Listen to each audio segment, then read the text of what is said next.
Install Android 9.0 Pie on Oukitel C11 Pro via Resurrection Remix. Please check the description for important notes and all the download links. First download ROM and GApps packages, then transfer the downloaded files to the phone storage, link is in the description below. Step 2. Boot your device into TWRP recovery.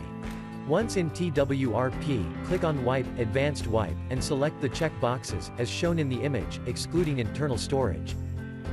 Step 4. Swipe the button to wipe the device. Step 5. Go back to the recovery main screen, and tap on the Install button. Step 6. Navigate to the storage, and select the ROM zip file. Step 7. Finally, swipe the button on the screen, to install ROM file. Step 8. Flash the GApps zip package, in the same manner. Step 9. After GApps flashing completes, select Wipe Cache and dalvik from bottom left side of screen, and swipe to wipe. Step 10. When the flashing process is complete, hit Reboot System.